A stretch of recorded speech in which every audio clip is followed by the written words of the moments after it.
집에서 성경 공부 GBS를 하고 방언으로 설교를 하고 막 그랬습니다. 그래도 이제 이렇게 툭하면 아는 체를 많이 했는데 이 신령한 여인들이 아는 체를 많이 했어요. 그 때문에 특별한 상황이 있어서 여인들은 교회에서 말하지 말아라 라고 말을 했어요. 너무 충만한 여인이 많다 보니까 설교하는 목사님이 설교를 못하는 거지. 막 방언으로 막 질문해가지고 라라라라라라라 이렇게 하는 바람에 그 당시 특별한 상황이 있는 것을 잘 볼 필요가 있는 거예요. 또 여인들이 또 이제 머리에 쓰는 것도 있는 거죠. 이렇게. 왜 그랬는가? 여자들은 머리에 뭘 쓰지 않고 교회 들어오면 안 된다. 머리에 꼭 써라 이렇게 말했어요. 요거 왜 그랬냐면 그 당시에 머리 안 쓰는 사람은 그 아가야 지방의 풍습이 뭐냐면 머리에 안 쓰는 사람은 창기들이 머리에 못 쓰지 않은 거예요. 그러면 이제 이렇게 그 처음 전해 사람이 딱 와보니까 머리에 쓴 사람이 여자들 아무도 없어. 그러니까 어떻게 어머 이 교회는 창기들만 몽땅 회개했구나 그 생각해서 안 오기 때문에 머리에 쓰라고 말을 했어요. 그 당시 고린도 교회 동네에서는 머리 안 쓴 사람은 창기들만 안 썼기 때문에 이 사람들 어떤 사람들 우리는 여기에 자유하고 싶다 이렇게 말하는 사람도 있었을 것이에요. 똑똑한 사람들 많고 개혁된 사람이 많다 보니까 왜 이거 해야 되느냐. 근데 안 쓰게 되면은 많은 처음 오는 사람들이 시험 들고 복음 전도가 어렵기 때문에 쓰라라고 말을 한 것이에요. 그럼 무슨 말인지 아시나요? 고린도 교회 특수한 상황들이 있었기 때문에 그렇다는 것 이런 게 있는 거죠. 그러니까 이제 이 바울도 사실은 이렇게 신학적인 마인드를 갖고 이 고린도 전서 이 나머지 쭉 쓰게 된 것입니다. 어거스틴 사람 말이죠. 아까 그림 볼 때 이렇게 했죠. 이렇게 하게 되면서 이렇게 딱 6세기 말 이렇게 되게 되면서 요까지가 고대 교회사다 이렇게 말씀드렸습니다. 그죠? 고대 교회사에서 이 사람은요 430년에 죽었어요. 어거스틴. 근데 이때쯤 죽었지만 이 사람이 있음으로 해서 이 고대 교회 신학적인 특별히 은혜론, 은총론 또 이렇게 그 구원론에 대해서 마무리를 잘 지은 사람이 어거스틴의 사람입니다. 이 사람은요 고대 교회사에서 가장 중요한 사람이에요. 여러분 혹시 어거스틴의 참회록이라는 걸 읽어본 적 있나요? 책하고 별로 안 친하죠. 이 정도는 읽어봐야 돼요. 고전 중에 고전인 거예요. 어거스틴이 이렇게 말합니다. 인생이라는 사람들은 인생은 하나님이 이렇게 그러니까 하나님으로 딱 채워지지 않으면 안 될 영원한 결핍이 있게 되어 있다. 이렇게 말했어요. 그러니까 이걸 채우기 위해서 어떤 사람은 술 먹고 어떤 사람은 돈도 많이 벌기도 하고 별거 다 하지만 다 맞지가 않는 거예요. 그러니까 영원히 이걸 채우기 위해서 노력하다가 안 되겠다 모르겠다 이렇게 죽어버리고 마는 거죠. 근데 어떤 사람은 이런 결핍이 있었을 때 예수를 만나게 되면서 딱 할렐루야 했다는 거예요. 인생은 이와 같이 하나님으로 채우지 않으면 채우지 않은 영원한 결핍이 있다 라고 어거스틴이 참회록에 말을 하는 거죠. 그가 이제 이렇게 이 참회록 살 때 말이죠. 그 살 때 꼭 잊지 말고 13장까지 있는 걸 사시기 바랍니다. 앞에 보통 우리나라 사람은 한 10장까지인가 그 뒤에 석장을 번역 안 한 것들이 많이 있어요. 근데 지금 이제 거의 다 됐지만 이 뒤에 부분 보게 되면 시간론에 대해서 창세기 1장, 2, 3, 3장 그 부분에 대해서 말하는 것이 있어요. 굉장히 중요한 것을 말하고 있습니다. 어거스틴 이 사람은요 그 어머니가 그 모니카라는 유명한 여인인 거 아시죠, 그죠? 근데 이 어머니가 그냥 열심히 기도하면서 이제 아들이 주 앞에 돌아오기를 기도하다가 결국 돌아오게 되는 거 보면서 죽게 되는 거죠. 어거스틴 말이죠. 여러분 나이 때 이미 아기 아빠가 됐습니다. 18살 때 이제 그 결혼하지 않고도 아들을 낳았어요. 아데오 다투스라는 아들을 낳게 됐고 이제 근데 아들이 이렇게 성장하게 되면서 젊은 나이에 급사하게 되죠. 그리고 이제 주님 앞에 깊이 들어오게 되면서 그 일생 동안 주님 앞에 쓰임 받은 사람이 유명한 성 어거스틴입니다. 이 사람이 고대 교회에 존재하게 되면서 북아프리카 사람이에요. 여기 이제 이 은혜론, 은총론 이 사람이 어떻게 보면요 여기 그 뭐랄까 예정론자로서 첫 번째가 누구냐면 바울이다 이렇게 말하고 그다음 어거스틴이다 그다음에 최종론자가 이 칼빈이다 이렇게 말했는데 그 중에 이 사람도 예정론에 대한 얘기를 하기도 있는 거죠. 예정론을 말하고 있어요. 정말. 루터라는 사람은 이제 이 개혁 시대를 연 사람 아니겠습니까, 그죠? 개혁 시대를 연 유명한 사람. 이 사람 한 얘기 참 많은데 루터. 아무튼 저 칼빈. 루터가 말이죠. 이 사람은요 1483년생이에요. 저 사람은요 이 사람은 1509년생입니다. 그러니까 이제 한 세대 다음에 난 사람이고 이 사람이 행동가적인 사람이라 한다면 저 사람은요 조직신학적인 사람이에요. 굉장히 예민하게 젊은 나이에 내가 이따 소개해야 될 기독교 강요라는 책을 썼어요. 1536년에 1559년까지 이것을 몇 번에 걸쳐 가지고 증거하게 되면서 한 권짜리를 이제 5배 분량만큼 크게 쓴 거죠. 칼빈은요 정말 젊은 나이에 천재 같은 사람이에요. 놀라운 사람인 거죠. 이 슐라이에르마허 이 사람은 말이죠. 이 이름도 어렵죠, 그죠? 이 슐라이에르마허 독일 사람인데 현대 신학을 읽게 했던 사람입니다.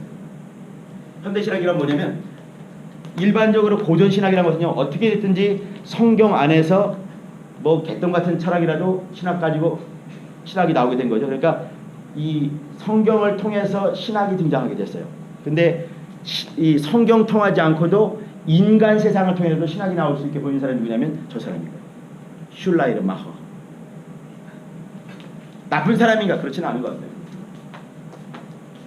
네, 이 사람 바르트 사진을 찾으면서 말이죠. 바르트 이 사람은 뭐 엄청난 사람입니다. 2만 페이지의 책을 쓴 사람인데 바르트가 이 사람이 보통 어떻게 사진 찍냐면요 이렇게 파이프 담배 여러분 아시죠? 파이프 담배 이렇게 딱 찍으면 사진 이렇게 찍어요.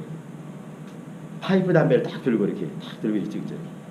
어떤 사람이 할 때 저거 보라고 목사가 저게 뭐냐고. 근데 여기 독일에서 말이죠. 술 먹는 거 담배 피는 거 전혀 관계가 없다고 그래요. 아니 난 독일 가서 살아야 되겠구나. 이런 사람 혹시 있나요? 파이프 담배를 다 갖고 이제 딱 보상에 딱 사진 찍었죠. 근데 이 자유주의 신학이 있던 그 시대에 이 사람은 말이죠 자유주의 시대에 자유주의를 이렇게 다 꺾어버리는 신정통주의를 어떤 유명한 사람이 바르크라는 사람입니다. 이 사람 보세요. 이 사람 나이 몇 살 같이 보이십니까?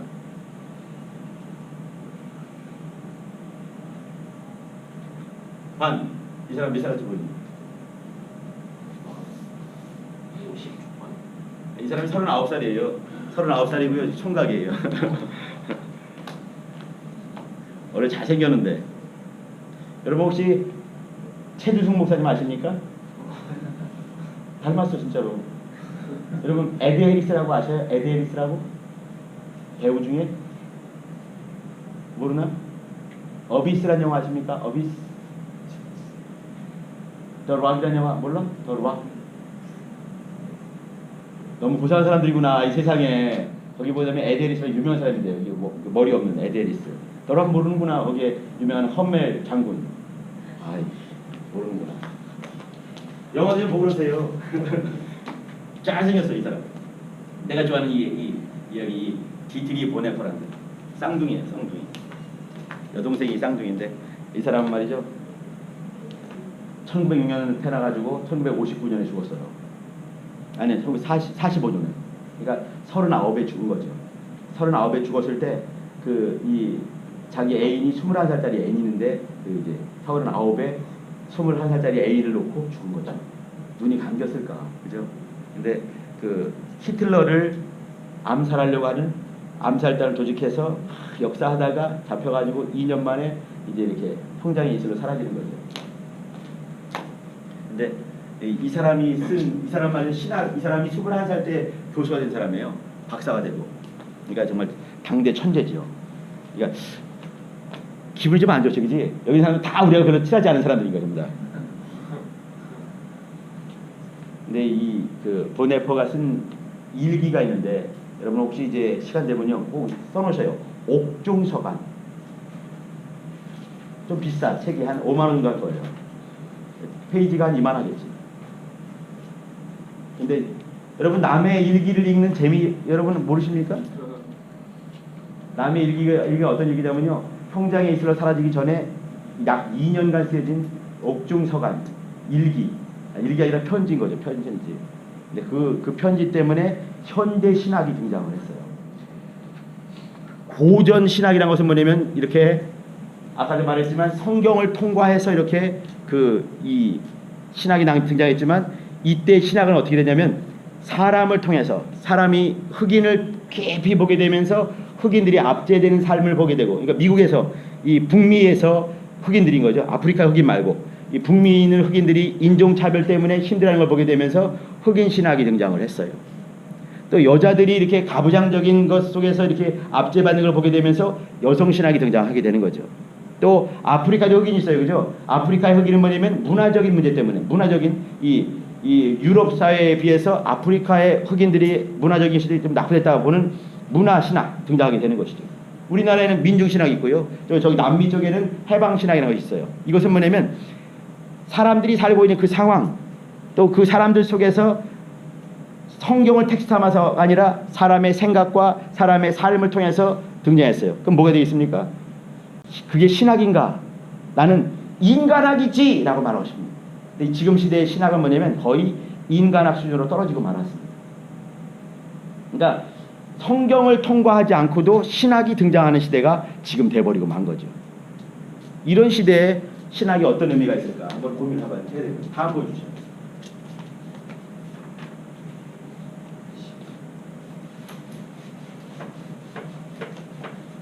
믿음이죠, 믿음, 그죠?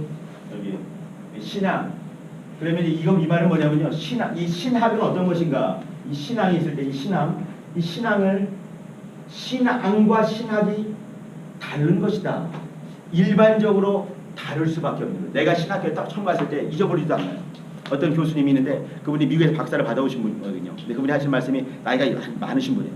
근데 여러분 지금까지 20년간 나는 30대가 넘었지만 신학교 다시 들어갔으니까 이제 이렇게 20년간 혹은 20몇 년간 있었던 신앙을 잠깐 이렇게 신학교에 선반 위에 갖다 놓고 그 다음에 신학을 공부하시기 바랍니다. 그리고 졸업하면서 이걸 다시 끄집어서 가져가시기 바랍니다. 이렇게 말했어요. 난 생각해. 말이 되는 것 같으면도 말이 교묘하게 말이 안 맞는 생각을 했어요. 그만큼 뭐냐면 신앙을 갖고 있으면은 신학과 충돌의 것이 많이 있다는 얘기를 하는 거죠. 사실 많이 있을 수가 있는 것이에요. 근데 엄밀하게 말하면 충돌이 있으면 안 되는 것이죠. 만약에 충돌이 있다면 우리는 깊은 생각을 다시 해야 되는 것이에요. 고민해야 되는 것이에요. 왜 충돌이 될까? 성경에 보게 되면 말이죠. 사도행전 9장, 사도행전 22장, 사도행전 26장을 보게 되면 사도 바울의 회심 장면이 등장을 해요. 근데 말이 교묘하게 틀린 것들이 많이 나옵니다. 어디는 이제 심을 이렇게 말했어요. 어디는 눈으로 본다, 귀로 들은다 얘기했는데 이것이 막 틀린다는 얘기죠. 근데 이것을 맞출 수가 있는 거예요. 맞출 수가. 근데 성경도 이렇게 앞뒤가 틀린 말씀이 있을 때 이것을 맞출 수 있는 것들이 있는 거죠. 신앙적으로, 신학적으로도 또 이 학문적으로 맞출 수가 있는 것이에요. 근데 이게 충돌됐을 때 어떻게 할 것인가? 이거는 풀기 위한 방법은 무릎 꿇는 것이에요. 그러니까 이제 내가 말하고 싶은 것은 뭐냐면 신앙이 있었을 때 이 신앙을 좀 더 객관화시키고 자기만의 이 반신의 신학과 뭐 박신의 신학과 이신의 신학이 틀리면 안 되는 거죠. 그죠? 근데 이것을 객관화시킬 필요가 있는 것이에요. 객관화시켜서 모든 사람이 인정할 만한 객관화하는 작업이 뭐냐면 이 신학이 필요한 거죠. 신학은 굉장히 주관적일 수가 있는 것이에요. 근데 이 주관적인 것을 객관화시켜서 모든 사람에게 정리할 수 있게 하는 것이 신학입니다. 성경을 말이죠. 좀 더 깊이 연구하는 것이에요. 무슨 말이냐면 여기 이 어떤 성경은요 3,500년 전의 성경이 있습니다. 어떤 성경은 2,000년 전의 것이 있는 것이에요. 그러면 2,000년 전에 그 문화권 안에서 또 그러한 사람들에 의해서 받은 말씀이다. 이렇게 여기는 것이 신학의 모습인 것이에요. 근데 그것은 영원한 말씀인데 영원한 말씀이기에 우리는 2,000년이 지난 지금도 우리가 그 말씀을 내 삶에 적용시킬 수가 있는 것이에요. 그러면 성경은 2,000년간의 그 문화적인 시간적인 갭이 있고 또 언어적인 차이가 있고 지리학적인 여러 가지 있지만 이것이 대학로, 인천, 배식봉사 캠퍼스 지금 식당으로 와주시기 바랍니다. 다시 한번 광고하겠습니다.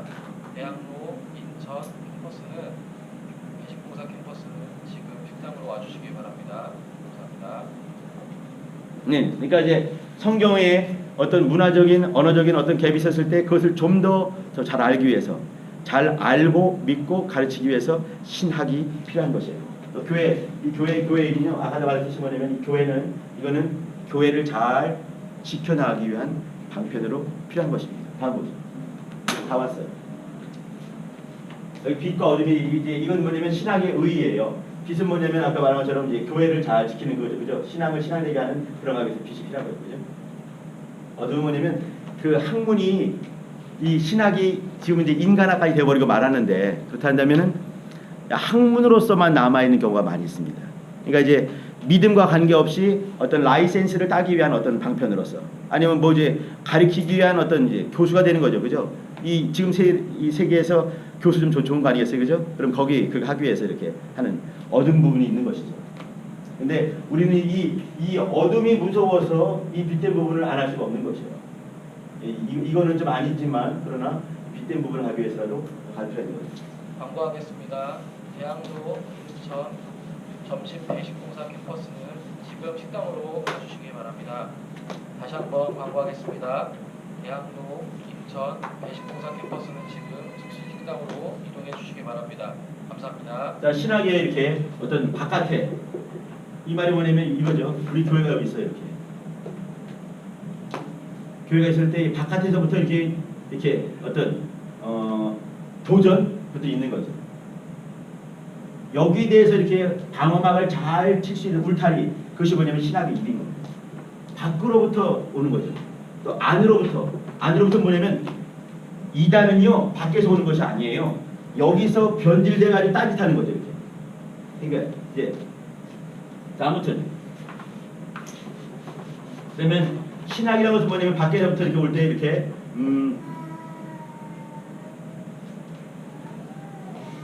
이렇게 말로 합시다. 신학 이것은 밖에서부터 이렇게 오해하는 것. 아까 로마 얘기했지만 로마 이렇게 그 기독교에 대해서 인육식가로 혹은 또 광고하겠습니다. 대학로, 인천 캠퍼스는 식당으로 끝나라는 오시기 얘기잖아요. 바랍니다. 다시 한번 광고하겠습니다. 대학로 인천 배식공사 캠퍼스는 식당으로 지금 즉시 이동해 주세요. 감사합니다. 그러니까 이제 교회가 있었을 때 교회에 대한 외부적인 도전에 대해서 교회를 잘 지켜나가기 위한 그런 일로서 신학이 필요한 것입니다. 아까 이제 변진가 얘기를 했잖아요, 그죠? 또 내부적으로 말이죠, 이렇게 이런 게 있는 거죠, 이렇게 훈련해서 정말 잘 믿는 사람, 잘 가리키는 사람, 잘 준비된 사람으로 훈련하기 위한 기능으로서 이제 이 신학이 필요한 것이죠. 또 이 우리가 믿는 것이 무엇인지 하나님에 대해서 잘 이 정리를 하는 것이에요. 이것을 교리화한다고 할 수도 있겠지만, 근데 우리가 믿는 하나님이 어떤 하나님인지 이걸 이제 잘 정리를 하는 거죠. 우리가 믿는 것을 정립을 하고 또 이제 후대들에게 계속해서 가르치면서 일꾼을 만드는 기능으로서 신학이 필요한 것이고, 또 외부적이라는 것은 뭐냐면 그 문화적으로 도전하는 것들, 또 이단적으로 접근하는 것들에 대해서 우리 갖고 있는 신앙을 잘 이 울타리를 치면서 내부적으로 보호하기 위한 기능으로서 이 신학이 필요하다, 이 말씀 드리는 것이에요. 자, 9번 봐주시고요. 책입니다. 보셔요. 책이 기독교가 뭐냐면요, 책 이름이 기독교예요. 한 권으로 읽는 기독교. 이거 알레스터 맥그레스라는 그 옥스퍼드에 있는 박사가 쓴 겁니다. 또 이거 인물로 읽는 세계사, 이것은요 김상근 교수인가 그 교사 쓴, 우리 한국 사람이 쓴 것이에요. 네, 여기 있는 이 한 권으로 읽는 기독교. 이게 좀 두꺼워요. 두껍지만 여러분, 두꺼운 책이 어려운 책이 아니에요. 얇은 책이 어려운 겁니다. 무슨 말이냐면요, 너무 많은 내용인데도 불구하고 요만큼 써놨어요. 그러면 궁금하면 어떻게 또 다른 책을 또 봐야 되는 거지. 근데 두꺼운 책은요, 이 책 안에 다 있는 것이에요. 그러니까 두꺼운 책일수록 쉽다. 믿음이 안 생기죠, 그죠? 이 인물로 있는 세계사는요, 여기 보면 뭐죠? 루터 등장하죠, 그죠? 루터 이렇게 막 등장하지 않습니까? 이렇게. 그러니까 인물을 통해서 교회사를 쭉 볼 수 있는 것을 말한 것이에요. 이건 이제 우리가 봤던 이거 칼빈의 기독 강요입니다. 기독 강요는요, 사실 이만큼 두꺼워요. 정말 한 이만한 거죠. 4권이니까. 3권이구나, 이렇게. 상주가 있으니까. 근데 이거는 한 권으로 된 거. 이것은 뭐냐면 기독교 강요가 1536년이 초판이에요. 근데 이 초판이 좀 좋습니다. 한 권 단권이니까. 이제 우리가 싫어하는 것 같지만, 근데 이 칼빈을 말이에요. 그 칼빈을 무시하게 되면은 신학이라는 것이 존재하지 못하고, 그러니까 지금 이제 이렇게 장로교, 감리교, 성결교, 침례교 이런 전부 다가 뭐냐면 이 칼빈 신학을 이렇게 영향받아서 생긴 겁니다. 칼빈을 무시하면요 말도 안 되는 거예요. 이 사람이 사람 죽인 것도 많이 있지만, 지금 생각해 보세요. 우리 사람 죽인 것만큼 미워하지 않습니까, 그죠? 근데 미워하죠, 그죠? 나만 그런구나. 예, 그 당시에는 뭐 그럴 수가 있지 않았겠냐 생각 한번 해보는데, 아무튼 이제 이렇게 칼빈의 기독교 강요, 요건요 한 권으로 읽는데 이렇게 그 10계명 혹은 이제 주기도문 이것을 잘 풀어가게 되면서 기독교의 교리를 27살짜리가 정리를 한 거죠. 기가 막힌 사람인 거예요. 자, 우리 여기까지 합시다. 질문 좀 하셔요. 제일 앞으로 가자, 제일 앞으로. 여기 찬송 하나 끝내. 질문하셔도 됩니다. 안 하면 우리 이제 노래를 하는 거예요. 이걸 안 하면 안 되지. 그 다음. 왜 그러냐면 이 땅에 오직 신앙만 있으면 안 되거든. 이 땅에 예수만 계셔야 되기 때문에 이거 해야 될 것 같아요. 질문 따로 없지요? 나랑 같이 밥 먹자. 이 땅에 오직 주밖에 없네. 그 무엇도 나를 채울 수 없네. 주님의 평화 내 안에 있네. 그 누구도 빼앗을 수 없네. 다시 한번 합시다. 이 땅에 오직 주밖에 없네. 그 무엇도 나를 채울 수 없네. 주님의 평화 내 안에 있네. 그 누구도 빼앗을 수. 다시 마지막입니다. 이 땅에 오직 주밖에 없네. 그 무엇도 나를 채울 수 없네. 주님